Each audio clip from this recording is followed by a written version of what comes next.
कंगना रनावत ने एक बयान दिया सर, उन्होंने कहा कि यदि चिराग पासवान के साथ मेरा कुछ संबंध रहता तो अरे ऐसे में ये बात शुरुआत में ही गठबंधन के भीतर तय हो गई थी कि एक बार पांचों राज्यों के चुनाव परिणाम आएंगे, उसके बाद मंत्रिमंडल का विस्तार होगा। और इसी क्रम में बिहार में भी इसी दौरान मंत्रिमंडल का विस्तार होना है। नए मंत्रियों को शपथ दिलाई जाएगी। जदयू और भाजपा के कोटे से कुछ मंत्रियों की शपथ लेना बाकी रह गया था। देश के प्रधानमंत्री, गृह मंत्री, तमाम लोग आ रहे हैं यहाँ। देखिए, बिहार में नए नेतृत्व में एनडीए सरकार का गठन हुआ है। और जब से नए मुख्यमंत्री सम्राट चौधरी जी ने शपथ ली है, तब से इस बात का इंतजार था कि कब पूरा मंत्रिमंडल शपथ लेगा।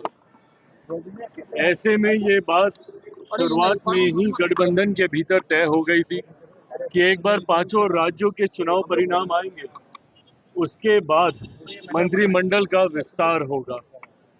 अब जबकि पांचों राज्यों के चुनाव परिणाम आ गए हैं, जिसमें बंगाल, असम जैसे राज्यों में प्रधानमंत्री नरेंद्र मोदी जी के नेतृत्व में जो एक ऐतिहासिक जीत भाजपा को हासिल हुई है, यकीनन ये अपने में एक ऐतिहासिक जीत है।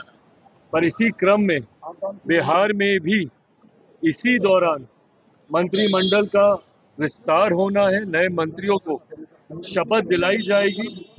मैं मानता हूं कि ये 6, 7, 8 यही तारीखों पे हम लोग चर्चा कर रहे थे। इन्हीं तारीख में मंत्रिमंडल का विस्तार पूर्णतः कर लिया जाएगा और उसके बाद बंगाल में भी बड़े पैमाने पर शपथ की तैयारी की जाएगी। भाई, जो फॉर्मूला पिछली बार था उसमें बदलाव के कोई कारण मुझे दिखाई नहीं देते हैं।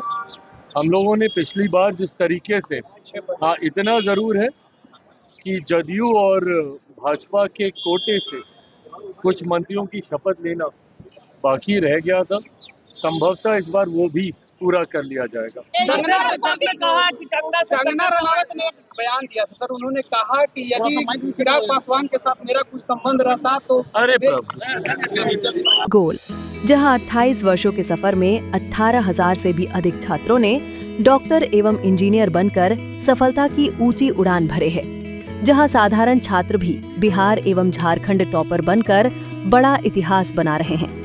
दूरदर्शी शिक्षाविद श्री विपिन सिंह के मार्गदर्शन में मेडिकल एवं इंजीनियरिंग के लाखों छात्रों के लिए आशा की किरण के रूप में गोल, द रिजल्ट फैक्ट्री